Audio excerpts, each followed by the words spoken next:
So now we're going to make these sushi earrings out of felt. So you need some black felt that's about 4 by 5 inches and 2 pieces of white felt, one that's about 4 by 4 and one that's about 4 by 4 1/4 inches.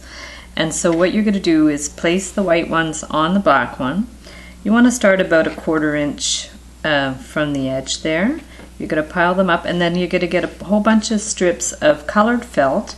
I have orange, yellow, green, red, and they can be a little longer than 4 inches to overlap a bit, and anywhere from 1/8 of an inch wide to 1/2 an inch wide.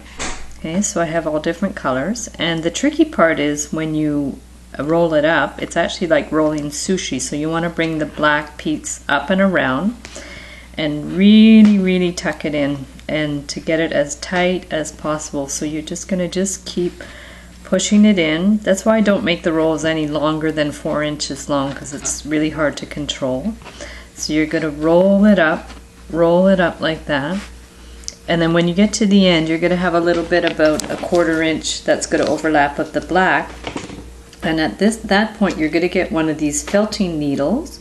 It's actually just a little sharp needle, and there, you can't see it with the camera, but there's little nooks in there that's going to actually take the fibers and twist them together. So you're going to put your sushi roll down and actually very carefully push the needle right into the roll, and it's going to adhere the fibers together without glue. And then once you've done this whole strip along there, I have one that's already done, so it's nicely attached, and then you can randomly like poke it through the sushi, you know, roll it around and poke it through randomly to get it to adhere together. So at this point, you want to cut it into little 1/4 inch strips. So I have a nice sharp X-Acto knife here, and so I'll just start by cutting the end right off.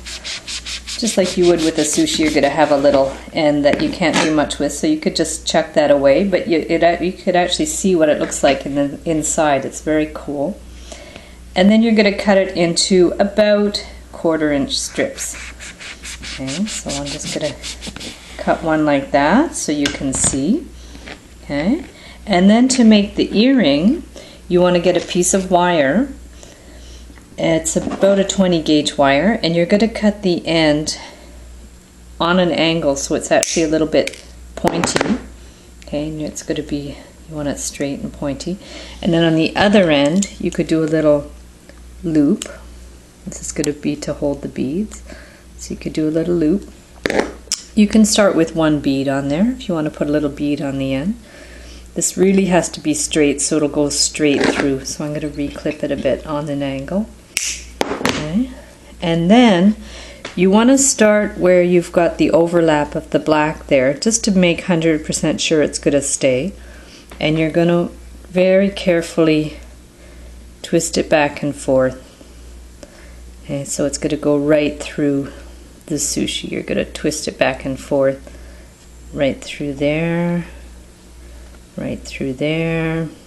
And if you find it's coming apart a bit, you can always do more needle felting to twist it together. So you've got that one on there. You can add another bead and another one.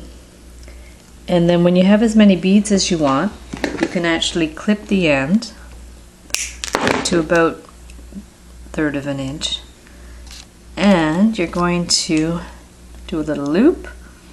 Okay, so that's how you would make your earring, like that. And then just take an earring hook, open it up, put that on top, and there you've got your earring. Okay, and then here's the pair here, and because they're cut into slices, they're going to be exactly the same.